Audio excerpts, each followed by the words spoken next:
آیت نمبر 131 میں ہے کہ حضرت ابراہیم علیہ السلام کو اللہ تعالیٰ نے کیوں چنا تھا. اذ قال جب کہا لہو اس کو، کس کو؟ ابراہیم کو. کہا کس نے؟ اللہ سبحانہ و تعالیٰ نے. ربہ اس کے رب نے، اسلم فرما بردار ہو جا. یہاں پہ از آتا ہے، اس کے معنوں میں اس کے نیچے لکھ لیں جب یا جب کبھی. جب اس کے نیچے لکھ لیں جب یا جب کبھی. جب کبھی بھی یا جب بھی اس کے رب نے اس کو کہا کہ فرما بردار ہو جا. قال ابراہیم نے کہا اسلمت لرب العالمین، میں اپنے رب کے لیے فرما بردار ہوں جو مالک ہے تمام جہانوں کا. اس سے مراد یہ ہے کہ جب بھی اللہ تعالیٰ، جب کبھی بھی کوئی بھی حکم اللہ تعالیٰ نے اتارا، کوئی بھی حکم اللہ تعالیٰ نے دیا اور انہیں کہا کہ اب فرما برداری کرو، تو انہوں نے یہ نہیں پوچھا کہ میرے حالات ایسے نہیں ہیں، میں کیسے کروں، کب کروں، میرے سے کیا نہیں جائے گا، مشکل بڑی ہے، لوگ باتیں کریں گے، فلاں ہو جائے گا. جب کہا کسی بات پہ عمل کرنے کے لیے تو انہوں نے کیا کہا؟ اسلمت لرب العالمین. یہ کوالٹی کی وجہ سے اللہ سبحانہ و تعالیٰ نے حضرت ابراہیم علیہ السلام کو چنا تھا. کیوں چنا تھا اللہ تعالیٰ نے ابراہیم علیہ السلام کو؟ جب بھی انہیں کوئی حکم اللہ سبحانہ و تعالیٰ نے دیا. اب اس کرائٹیریا میں خود کو دیکھیں کہ جب اللہ سبحانہ و تعالیٰ کا حکم کوئی بھی مجھے پتہ چلتا ہے، کوئی بھی ایک حکم، نماز کا حکم، پردے کا حکم، یا کوئی بھی جھوٹ چھوڑنے کا، غیبت چھوڑنے کا، یا ہم روزانہ ایک نہ ایک سبق سیکھتے ہیں، میرا رویہ کیا ہوتا ہے؟ کیا میں اپنے آپ کو تسلیاں دیتی ہوں کہ میں ابھی نہیں، بعد میں کر لوں گی، فلاں کب، میں کیسے کروں، میری مجبوری ایسے ہے ویسے ہے؟ یا ہم ابراہیم کی طرح اسلمت لرب العالمین. اللہ تعالیٰ نے جب انہیں کہا، اب دیکھیں قرآن کہتا ہے وہاں پہ بھی اسلم کا لفظ ہی ہے، جہاں پہ ان کے بیٹے کی قربانی کا آئے گا نا، کہ اللہ تعالیٰ نے کہا، پہلے 100 سال کی عمر میں اللہ تعالیٰ نے ایک بچہ دیا، پھر اس بچے کے ساتھ پہلے بچپن میں اس کو کہا کہ اسے چھوڑو، ٹھیک ہے، بیت اللہ میں وہاں پہ چھوڑ کے آؤ، اور پھر وہاں پہ بالکل وہ کتنی بڑی آزمائش کہ ایک عورت کو اور ایک بچے کو بیابان میں کچھ بھی نہیں ہے چھوڑ کے تو آ جانا. یہ صرف وہ آدمی جو پرووائڈ کرتے ہیں نا. اب دیکھیں آدمی جاتے ہیں، اب صبح جاتے ہیں شام کو آتے ہیں، کتنی مشقت کرتے ہیں، کتنی باتیں سنتے ہیں، جگہ جگہ ذلیل ہوتے ہیں، اپنی فیملیز کے لیے ہی ہوتے ہیں نا.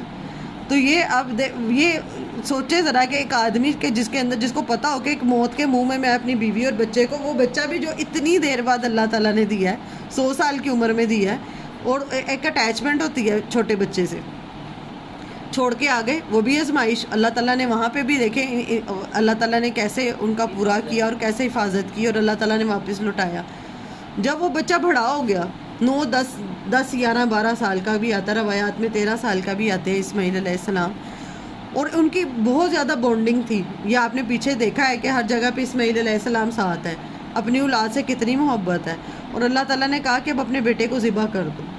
تو بغیر پوچھے کیوں، کیا وجہ ہے، کیسے، تو اسلمت لرب العالمین کہ اللہ تو نے کہا ہے تو ٹھیک ہے. انہوں نے کرنے کو تیار. اور وہ آتا جہاں پہ ذبح کیا کہ صرف یہ جو چہرہ تھا نا اس کو نیچے کی طرف کیا کہ میں اگر یہ نہ ہو کہ میں دیکھوں تو میرا دل اس طرف آ جائے. تو اور بیٹا بھی کیسی اس کی تربیت، میں کہتی ہوں کیسی ماں باپ نے تربیت کی کہ وہ بھی مان گیا اسلمت رب العالمین. بیٹے کی تربیت میں بھی یہی چیز تھی کہ اللہ تعالیٰ نے کہا ہے تو ہم نے فوراً ماننا ہے. یہ چیز کیسے گئی ہوگی؟ آپ سوچیں ذرا اس بارے میں کہ اگر باپ اتنا فرما بردار ہے رب کا، وہ فوراً سے پہلے فرما برداری کر رہا ہے، وہ پوچھ بھی نہیں رہا کہ کیوں.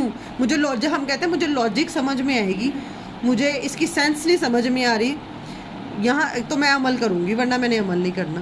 یہ کئی لوگ یہ بات آ کے کہتے ہیں کہ ہمیں تو سمجھ نہیں آ رہی. ہم نے ابراہیم کہیے کہ سمجھ آ رہی ہے نہیں آ رہی، کہا کس نے ہے؟ اس پاک پروردگار نے کہا تو انہوں نے کہا ٹھیک ہے اسلمت لرب العالمین. یہ فرق ہے ہم میں اور ابراہیم میں. ابراہیم نے کیا کیا تھا کہ جب اللہ تعالیٰ نے کہا، اور کوئی بھی بندہ جب چنا جاتا ہے نا، یہ کوالٹی ہے کہ جب اللہ کا کوئی حکم اسے پتہ چلتا ہے تو وہ کیا کہتا ہے کہ میں فرما بردار ہوں، بجائے اس کے کہ ہم اتنی لمبی وہ نکال لیں، بہانے نکال لیں، اتنا کچھ نکال لیں، بھئی میری مجبوری ہے، میں ایسے نہیں کر سکتی، ایسے. ہمارے پاس کتنی چیزیں آتی ہیں، تو پہلے کہتے ہیں کہ اس کا کیا فائدہ ہوگا، کیا فائدہ ہوگا، مجھے کیا ملے گا. بالکل ہاں نہیں کرتے. بالکل. تو ہم آسان ہوتا ہے ہم وہ کر دیتے ہیں، جو مشکل ہوتا ہے وہ چھوڑ دیتے ہیں، آسان ہوتا ہے، بالکل بالکل آسان حکم ہم لے لیتے ہیں. اور اس کو چیک کرنے کے لیے آپ دیکھیں کہ جب ہم نماز اذان ہی ہوتی ہے تو ہم کیا نماز کو فوراً ادا کرنے کی کوشش کرتے ہیں یا ہم اس کو لیٹ کرتے رہتے ہیں؟ وہ بھی تو اللہ کا ایک ہے نا کہ آؤ. تو نماز سب سے بڑا، میں کہتی ہوں سب سے بڑا کرائٹیریا ہے نا اپنے آپ کو چیک کرنے کا کہ میں کتنی نیک ہو گئی ہوں اور کتنی عالمہ ہوں، کتنی میں اچھی ہو گئی ہوں. سب سے بڑا کرائٹیریا اللہ تعالیٰ نے جو رکھ دیا نا نماز، جس کی نماز صحیح ہو گئی ہے نا وہ صحیح ہے. اور ہم سب کو پتہ ہے کہ ہماری نمازیں کیسی ہیں. اذان ہوتی ہے، ہم کہتے ہیں میں یہ کام کر لوں، میں وہ کر لوں، میں پہلے ایسے کر لوں. ابراہیم سے کیا سیکھا کہ وہ کیا کہتے ہیں، جب کبھی اللہ تعالیٰ نے انہیں کوئی حکم دیا تو انہوں نے کیا کیا، اسلمت لرب العالمین. یہ یاد کر لینی ہے اتنا، یہ جو ہے نا اسلمت لرب العالمین والا حصہ. جب اللہ تعالیٰ نے ابراہیم سے کہا فرما بردار ہو جاؤ تو انہوں نے کیا کہا، اور ہچکچائے نہیں، ہچکچانا مطلب عزت بہانے نہیں کیے، سمجھ میں آنے کیے، اور کوئی بھی فوراً اس کی اطاعت کی. تو ہمیں بھی اللہ کا ہر حکم جو ہے بغیر چوں چراں کیے مان لینا چاہیے، کیونکہ یہی طریقہ جو ہے نا وہ کامیاب ہونے کا ہے. ہماری عقل چھوٹی ہے، ہمیں اتنا علم بھی نہیں ہے، ہمیں نہیں پتا کہ ہمارے لیے صحیح ہے کیا ہے غلط کیا ہے. جو ہمیں پتہ چل رہا ہے ہمیں وہ اس پہ عمل کر لینا چاہیے. ابراہیم علیہ السلام کے بارے میں آتا ہے کہ حضرت ابراہیم کہتے تھے کہ جس نے پیدا کیا اس سے بڑھ کے میرا کوئی خیر خواہ ہو سکتا ہے. تو اس وجہ سے یہ سمجھداری ہے کہ وہ یہ بات سمجھ گئے تھے اور ہمیں یہ بات سمجھ نہیں آتی.